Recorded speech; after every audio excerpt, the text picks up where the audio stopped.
Hello, welcome to another Sonic Lab. This is a sort of special preview. We've got Gareth Bowen from Roland, who you may remember from such major hits as Integra 7 and other products that we've done with you. Yes. Nice to have you back, Gareth. It's been lovely to come back. If you're watching this when we think you are, this will be a preview of a product that's at NAMM. Or, depending on when they say we can release it, it might be on the day of release. So you decide, because you'll know when that is. Anyway, what we got here, Gareth, it looks new and shiny. Yeah, it's my pleasure to show you the new Roland FA06. There's an FA06 and an FA08. This is our new reimagined workstation. It's a full workstation and also with sampler, 16-track sequencer, and of course it's a performance keyboard as well. The sounds on the keyboard are those from the Integra 7. Oh right, which have about thousands of sounds in, right? Thousands of sounds. It's got over 2,000 internal sounds, but because it is from the Integra, it means that I can actually upload sounds from the Axial site, Roland Axial site, and put them straight into the keyboard as well. So there's compatibility between. So it's a new livery. I'm guessing FA. What does that stand for? Is that Fantom or? It's kind of Fantom. It's it's the new Fantom. With the fa. So the beautiful screen in the centre of this here, right? We've got a high resolution screen on this. The whole idea of this keyboard, well, is to be very easy and very quick to get around, and especially people who are used to workstations, they can be a little bit complicated. The whole idea is to make this very easy, but the screen itself has multiple functions so that you can just dial through with the shift button. For instance, if I'm on a piano sound there, it's showing me that I'm just playing a sound, but at the top, it's got a user which is called a studio set. As per the Integra, studio set is 16 different sounds. So that's like a combi, if you like. It's a combination in old terms, yeah. So it's 16 different sounds, and every single one of those sounds has its own multi-effects. A choice of up to 67 to choose from. Same architecture. And so it's worked out in the same way. So the whole keyboard is designed around studio sets. So in this case, there's just a piano. And the way that works is over here, for instance, I've got a piano sound. If I want to split the keyboard, I can hit split, and you can see that that live studio set now has come onto piano and another one. So I can say for this side, I want to add strings. And piano at the bottom. Right, so it's quite similar to the some of the Juno performance modes where it's very quick to set up, yeah? This area has two similarities, yeah. You have the split and the dual, which is a layer of 2. And then I can adjust the levels of the 2, but it's also got, unlike the Juno range, if I hold the 2 down together, then I have 16 different sounds. And you can set up, so a combination of 16 sounds, all split in different places.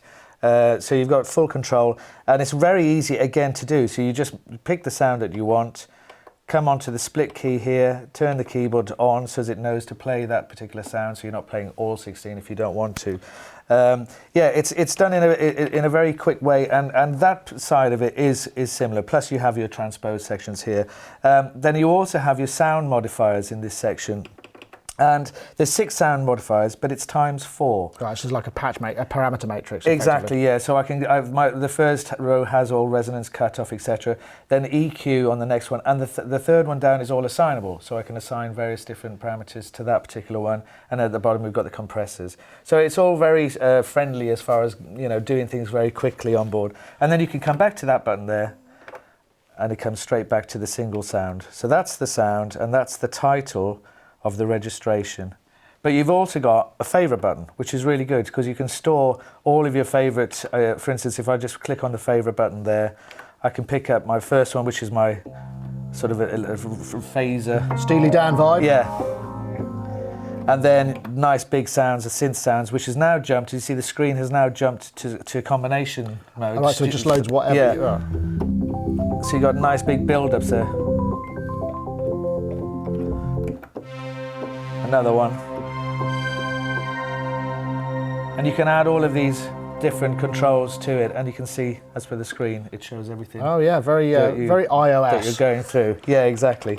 So just to sort of step back a bit, how many voices have we got in total here to play with? Because 16 parts is going to... 16 parts is 16 voices, 3 oscillators per supernatural synth tone. Right. But you've also got PCM tones in there as well, which can run up to 4 parts of partials. What's the total polyphony then? 128 note polyphony. Right. Okay. On the Jupiter, on the FA06 and on the FA08. Right. So plenty of voices to go around there. Yeah. And we've got is it the same sort of architecture, so you can get in and edit the voices, you know, the synth voices, so you've got all the supernatural. Well, again, that's been changed. It's got all the control. It's just the screen has been made kind of more user-friendly again. So for instance, if you come onto a synth tone, we'll just take our favourites off here and just pick a regular synth saw lead there. The shift button is God on this keyboard because it does pretty much jump around everywhere. So if I just press the shift, I can go to tone edit. And you can see we've still got our 7 waveforms and the 3 variations, but it's all structured so you can just scroll across. Then we go to our pitch envelopes, filters.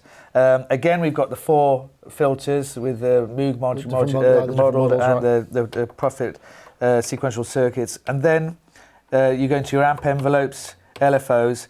Now that's obviously for a supernatural tone, but if I was to click this again now, the sound, and scroll down, this is how they're all categorised. So you're in your synth category, right? Yeah, okay. on not just synths. This is a quick way of getting around everything. So it starts off with supernatural. If I scroll down to the bottom, we see our PCM tones, and then if I click on that, I can do shift tone edit again, and now we've got our more traditional TVA and TVF editing. And again, you just scroll through the pages to go through. It's very quick and very straightforward for editing. So as a performance keyboard, does that kind of, I mean, because you perform a lot of live stuff, so you've been presumably thinking about it in those terms. Yeah. How does it measure up? It measures up in more ways than I can mention, because if I scroll back to put it on an organ sound, for instance, I tend to use one pedal for a Leslie break. So if I hold a chord and then I put the pedal on, you can hear how it brings in the brake, take my foot off, etc. There's multiple different ways for controlling for live. So I've got 2 controller pedals, a sustain pedal which can be assigned to anything as well, 2 switches plus all my sound modifier knobs. They can all be assigned to help me for live work. Right, so you've got, has it got aftertouch? It doesn't have aftertouch, which I was the pedal number 2 is what I use for that. So I just connect that up, and then I'm using aftertouch, which I prefer to use on a pedal anyway. It feels like I'm not going to. So you can use it actually on a exactly, yeah. So you can bring pedal in the swell, and you can also assign it just to hit certain oscillators. It doesn't have to be the whole tone. You can actually break it up so the aftertouch only triggers certain parts of the sound. Okay. Because we have got so many sounds on it, you need to get around these sounds quite quickly. So whatever sound you're on, if it's just keyboard there, if I hit the enter, then I come into my category mode, which is the same as the Integra, where I can scroll through all the different sounds. Then at the top of the list, it's got supernatural synth, PCM tones, and then it'll have all the tones that I've imported from the Axial site as well. So they'll all be stored in there. But it's a very quick way of accessing sounds, as well as I could use my pad. Right, so the pads can be multi-assigned. I can set these to numerical, so I can actually dial up the sounds that I want. So these pads, they're multifunction. You can use them for numerical, or you can hit the pad utility button there and come to the screen, and you'll see pad mode, press pad mode, and you can see they can have different functions, from assigning partials, etc., etc. And there's also empty spaces there as well for future updates. You know, people request different things, they can be put on. And they've got different colour lights behind them as well. They have different colour lights, because the green is asking me what I want to press. The red is the one that's saying it's active, so it's already set to sample pad at the moment, but it could be set to part select, part mute, solo, so I can use it within the sequencer mode. And are the pads velocity sensitive, or no, are they not. Right, just triggers? Yeah. Okay. Yeah. So the sequencer is a big part of it as well, I guess, right? The sequencer is a massive part of it. This is Roland have basically gone back to this, the scratch, and decided how to make a sequencer that's easy for everybody, that does pretty much everything, and it's literally, you can get into it within seconds. It has the ability, the keyboard. For instance, if I just click on Song Select here, and I load up an empty song, I can have 100 songs loaded onto the SD card. I'll just load a blank one, and the reason why I'm loading a blank one, this keyboard is designed about ideas. If you suddenly have an idea while you're playing, so you just think, I like that, and you think, oh, I don't want to forget it. Instead of having to go through setups, it's got a thing which is really quick to load. So I can just hit record button and record. I haven't set it to a certain track or anything like that. I can set it to loop, so I'll just say, oh, let's do a 4-bar loop there, and you get a 1-bar intro. It just means you can put in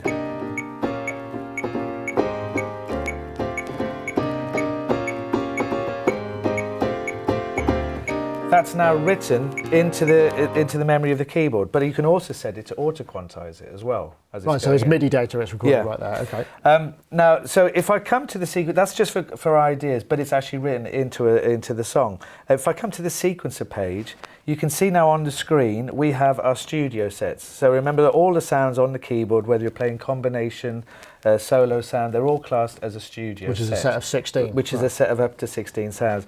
So on the sequencer page here, we have a thing called continuous loop recording. And this is the ability to literally just have that piano going round in the background. And you can see it's already been put onto track 1. Mm-hmm. But while it's recording, you can keep adding things to it. So for instance, if I leave that recording, put the record mode again, but I'll tell you, let me just stop it a second. And then take it to a different track. But while it's recording, I can go through different tracks. So let's come down, close that page. Organ. I can add anything I want to the track, and also if I hit the record button, it goes into like a rehearsal mode, so I can come on to the next track down, pick a drum kit, whatever. It's not recording it until I come back into the top. Okay. So it's the ability to actually record loops. You don't have to. You're in record. So it's like a kind of traditional DAW sequencer, but with an extra step, if you like. It's got the extra steps, but it also means that you could actually do program change while recording. So you could actually record on one track tons of different sounds. Now, what I'll do is I'll load up to show you where I spent a bit more time putting a demo into the thing. Right. While I'm doing that, is you're also going to see, in fact, instead of me loading it, I'll just turn the keyboard off. And you'll see this. This is another great thing about most workstations take ages to switch on. Well, right. So from the moment I switch this on, this will take around about 8 seconds, no more than 8 seconds. And in that period, it's loading all the sound data, but it's also loading the song data and the sample data. Right, that's because a lot of other stuff is quite slow by comparison. We're already loaded up, and if you saw when I did that, that's only one dodgy joke between songs. Yeah, I know, exactly. Yeah. So anyway, come on to Song Select now. And you see that the song is actually loaded. I've just called it 80s song because I love all the sort of vintage synth sounds on the keyboard, so it just emulates it. It's kind of 80s, 90s. So if I was to press play now, I'll just turn the volume down a touch. You'll hear the track that it's on there. And again, it's looped. I've done an 8-bar loop. So it just keeps going around each different section. Then you can also record on top of that. So you could pick another part, record. You can add anything you want to it. And you've also got, brings me on to the next section, which is also brand new. You know every single instrument has a multi-effect, so a choice of 67 for each. That's like the Integra, isn't it? So, yeah, exactly. Right. So one piano will have one effect, multi-effects, and then the other. So you've got 16 different multi-effects running at a time. But the unique thing about the FA06 and the FA08 is we have a thing called TFX, which is really cool. It's total effects. Now, what that means is you've still got your multi-effects per instrument, but while you're playing it, so if I come to menu here, you can see effects window, and I'll just select that. This is our effects window. So we've got our first instrument there, part one of the 67 multi-effects on that. Then we have our multi-choruses and reverbs, compressor. They're all for the master controls. But then at the bottom here, this TFX, which is really cool. There's up to 30 different TFX. And what that means is it's a total effects over the entire keyboard. Whether it's like on the output, effectively. Exactly, whether it be a single sound or a sequence sound. And some of these effects are really cool. So for instance, now that's just on through. So if I was to scroll it through, DJ effects.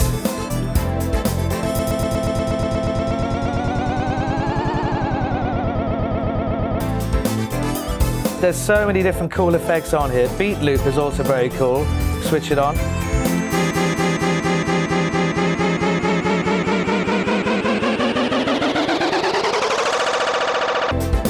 And back in, but there's Norman Cook. Yeah, in the house. Exactly. I'm presuming you can set them up. You could assign them to work on the controllers and just. Hit You can assign them to work on the controllers, and even better, you can assign them to work with the sampler. So you could take those and sample them.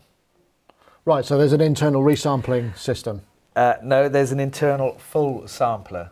built into the workstation as well. Okay. So not only have we got an incredible sequencer, built-in 16-track sequencer, you've got the ability to actually put it straight into a sample. And while I'm on the subject of the sequencer, another cool thing is all 16 of those tracks can be exported direct to your DAW system as WAV files. So those 16... So like stems? Yeah, as 16 stems or a stereo stem. And if you're trying to control that DAW system, there's a button on the left here called DAW Control.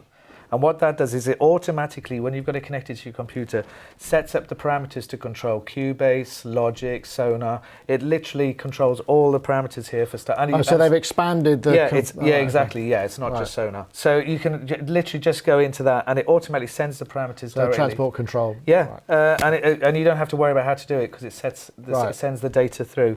Shall I show you the sampler? Okay, yeah. What I'll do is I'm going to keep that song on, just to show you what I've done here. So for instance, if I come back and just reload it, because I might have done some edits there. So I'm just loading that song now, which obviously, because it's SD, it's instant. I've now got the track playing through. Now, what I've done is, because you can solo each individual part of the sequence, I tend to use live a lot of triggering of those particular parts. If someone says another chorus or whatever, I'd want to take that rather than have to, I can't go in and loop the sequencer to a certain part. So what I've done is, with Sampler, you have a full sampler on board, and there are 4 banks of 16 samples per song. And that's only limited by the storage on the card, the not size any of your internal SD RAM. card, Right, yeah. okay. And so it's really, really easy to sample. If I wanted to sample a certain part of this song, for instance, I can just click on the sample button. Now these pads now have automatically gone to sample mode. Right. So I can just pick up a sample here, an area that I'm going to do it, or I'll just hit the keypad instead. It says sample exists, it doesn't matter. Overwrite it, and you get our sample screen. Okay. Right. The sample screen can be set so guitar, mic in the back. Because there's a line on, yeah, on the back. Or it'll automatically sample the keyboard unless it's told otherwise to do it. So anything coming from the keyboard, whether it be me playing or the sequencer playing. Right. And the easiest way to do that is to put auto trigger on. So as it starts, as soon as I press start now, just rewinding it, as soon as I press start, it starts sampling. I'll stop it. And that's the sample. Oh, so now we've got a waveform display. Now we've got the waveform display where we can loop, we can truncate, trim ends on either ends, and that's written directly to the SD card. Now I can import these samples as well, but if I just come out of that page, you can see it's on there. Right, okay. Now the cool thing about that is, if I come out of that page, I wanted to take parts of that sequence and play it live, basically. Right. So what I've done is I've gone into my sequencer and I've muted certain sections and just sampled it. And then you can build up parts. So these are all samples now. This is the real thing. Quality is perfect. And I can build up. And I can also hold. So I can hit the hold whilst playing over the top. And the other nice thing about that is, while it is playing, I can come out of my single part mode and actually use a proper sound out of 16 sounds. Right, okay. And you can keep breaking it down. There's 4 samples you can trigger at a time. So I can go. If I turn the sample, I'll hold off now. And just come back to my pad. Ladies and gentlemen, I would just like to say what a glorious pleasure it's been once again here at Sonicstate with Nick and Andy. They are diamonds. Thank you, boys. Oh, you tart. And then add in the effects. So I've taken those multi-effects now. And resampled them, right. It's really cool. And the other beauty of this is I tend to use Mainstage a lot. Right. Alive, which a lot of bands do. You need to have the controllers to control the different parameters of Mainstage with the learn functions. And this pad, all of these functions on the keyboard can be assigned. They'll transmit MIDI. Exactly. But they can also assign, they're not fixed then? Yeah, they're not fixed. So you can assign, basically, if you're using something like main stage, you just set it to learn, and then once you've got the learn, you just hit it, so they're all note on.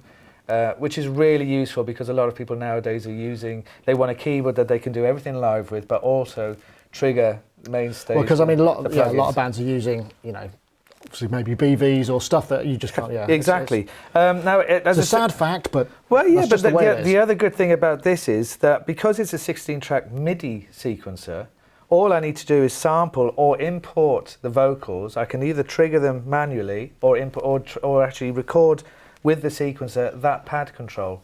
And then it turns into a full audio workstation as well, as far as playback is concerned. And what about connectivity to the DAW? I know it's a USB. Is that what? I mean, MIDI presumably. Is there any audio happening over that? It's full MIDI and full audio interface. So it's everything built in. So you can plug your microphone into here. It'll be your interface for your DAW system or your MIDI interface for your DAW system. How many USB audio channels are there? Because some have got 4, some have got 2. Can you separate things out, if you like? It's stereo audio and 1 MIDI. Right. So it'll work as your phone. It's either mono or stereo. So depending on what sort of, if you switch here and you've got a stereo input, for instance, if you plugged an iPad into it, it would be a stereo input into the DAW system, or mono or full MIDI. And I noticed on the back we've got a stereo audio out, but there's also a mono sub out as well. Yeah, which is ridiculously important, and I don't understand why every keyboard hasn't got it, because it's for click out and other functions like that. So while you're using a sequencer or the sampler live, that you can send a click to the drummer. Yeah, rather than using a separate auxiliary on the desk to set a separate monitor mix, you can just send a click straight out of there with other functions as well. But that for me is the main function. Well, because I remember, I forget which Juno it was. I did with the one with the multi-track. Yeah, and had a click. It had a click, but the click you couldn't. Yeah, it didn't. There was something about you couldn't actually route the click out when you were playing back.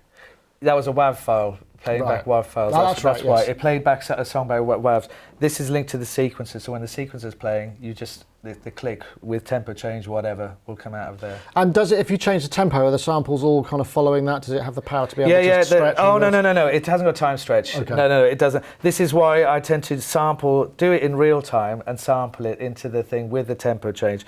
Above the tempo change is where you have the arpeggiator, and it's the same arpeggiators as the Jupiter range. It's like 127 different styles, 12 variations per arpeggio, and full control, shuffle control and everything. And again, to get to that, shift button, arpeggio, and you can see all the different functions that you've got on there. So can we take a listen to some of the synth sounds again? You know I'm a sucker for them. Yeah, okay. This is quite a nice one, Club Stack. This is a studio set, so it's more than what, it's up to 16 sounds layered.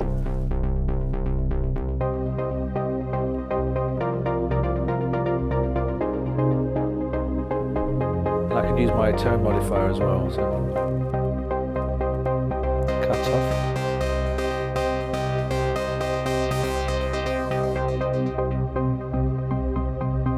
Gives you a nice control.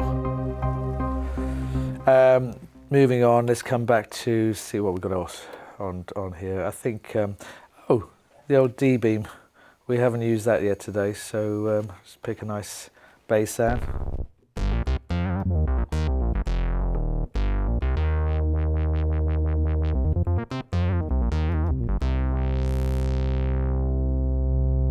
So we're coming to an orchestra preset here. Nice bit of woodwind. Yeah, there's no organ on this one. Any horns? Yeah, it's in the mixture.